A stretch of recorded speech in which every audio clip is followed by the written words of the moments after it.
వృషభ రాశి. ఈ వృషభ రాశి వారికి జూన్ నెల 2024 సంవత్సరానికి గాను ప్రొఫెసర్ డాక్టర్ ములపూడి సత్యనారాయణమూర్తి నేను మాస రాశి ఫలితాలు చెబుతున్నాను. ముందుగా ఈ యొక్క వృషభ రాశి వారికి మనకి శుక్రుడు మనకి 12 జూన్ నుంచి మిథున రాశి ప్రవేశం చేస్తున్నాడు. కాబట్టి ధనస్థానంలో మనకి ఈ యొక్క శుక్రుడు అనేకమైనటువంటి డబ్బును తీసుకొస్తాడు. మీ భార్య యొక్క వృత్తిలో కూడా ఆమె జీతాలు తెచ్చి మీకు ఇస్తూ ఉంటుంది. ఆమె తరపు బంధువులందరూ కూడా వాళ్ళ ఆస్తిపాస్తులన్నీ కూడా మీకు కలిసి రావడము, స్త్రీల వల్ల చక్కగా లాభాలు రావడము, ఇవన్నీ కూడా ఉంటాయన్నమాట.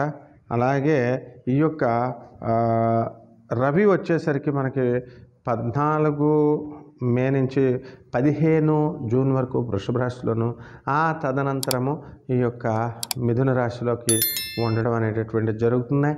కాబట్టి వృషభ రాశి వారికి ప్రభుత్వ వ్యవహారాల్లో చక్కటి పనులు అవ్వడం అవన్నీ కూడా ఉంటాయి. ఎన్నో సంవత్సరాలుగా మరి పెండింగ్లో ఉన్నటువంటి అన్ని పనులు కూడా పూర్తి అవ్వడం అనేటటువంటివి జరుగుతాయి. ఆఫీసర్ల యొక్క హెరాస్మెంటు ఇవన్నీ కూడా ఏమి ఉండకుండా పనిని ఎంతో చక్కగా సమర్థవంతంగా మీరు ముందుకు తీసుకొని వెళ్తారు. విద్యార్థుల దగ్గరికి వచ్చేసరికి వాళ్ళ వృషభ రాశిలోకి మరి జన్మ గురుడి యొక్క ప్రభావం వలన ఎక్కువ కష్టపడాల్సినటువంటి అవసరం ఉంది. అలాగే ఈ యొక్క కుజుడు మనకి 1 జూన్ నుంచి మేషరాశి ప్రవేశం చేస్తున్నాడు. ఇందువల్ల మనకి ఈ యొక్క ఉద్రేకాలు, ఎక్కడికైనా గొడవలు, ఇలాంటి వాటికి వెళ్ళడాలు, ఇలాంటివన్నీ కూడా ఉంటాయన్నమాట. అవన్నీ కూడా మనం కంట్రోల్ చేసుకోవాల్సినటువంటి అవసరం ఉంది. అలాగే బుధుడు మనకి 14 జూన్ నుంచి మిథున రాశి ప్రవేశము.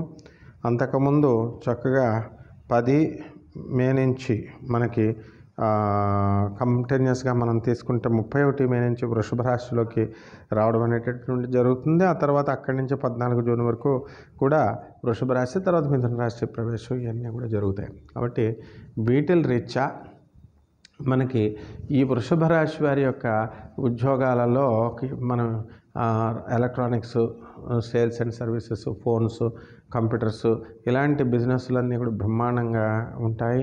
అలాగే మరి హోటల్ ఇండస్ట్రీ, తర్వాత వైన్ షాపులు, కర్రల బిజినెస్లు, ఈ వ్యాపారాలన్నీ కూడా చాలా వెలిగిపోతాయి అన్నమాట. అలాగే ఈ యొక్క రాజకీయ నాయకుల దగ్గరికి వద్దాం. ఈ రాజకీయ నాయకులే వృషభ రాశిలో వాళ్ళు గెలవడానికి అవకాశాలు ఉన్నాయి. రాహు లాభస్థితిగతుడై ఉన్నాడు కాబట్టి చక్కగా అనేక రకమైనటువంటి పార్టీల్లో వృషభ రాశి వాళ్ళు ఎవరెవరు ఉన్నప్పటికీ కూడా వాళ్ళందరూ కూడా గెలవడానికి అవకాశాలు ఉంటాయి.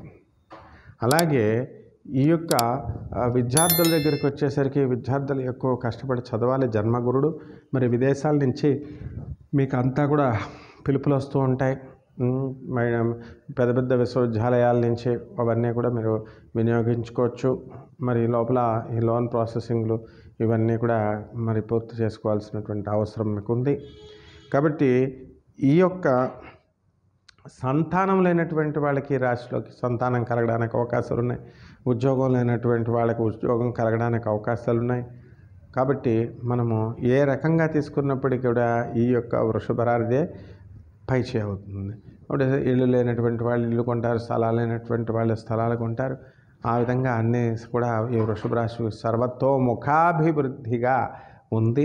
ఇక రెమెడీస్ దగ్గరికి వచ్చేసరికి ఈ యొక్క వృషభ రాశికి మనం ఏం చేస్తామండి, జన్మ గురుడు కాబట్టి గురు జపం చేయండి, గురు స్తోత్రాలు చదవండి, గురువుకి కిలోంపావు మినుముల్ని ఈ యొక్క గురుగ్రహానికి ఈ శనగల్ని 1 కిలోంపావు పసుపు రంగు వస్త్రాన్ని ఇచ్చి పేద బ్రాహ్మణులకి మీరు చక్కగా ఎక్కడ ఇవ్వాలని గుళ్ళో కానీ నాకు శనివారం నాడు ఉదయం 8 గంటలకి దానం చేయడం ద్వారా మీకు అనేకమైనటువంటి లాభాలు కలిసి వస్తాయి.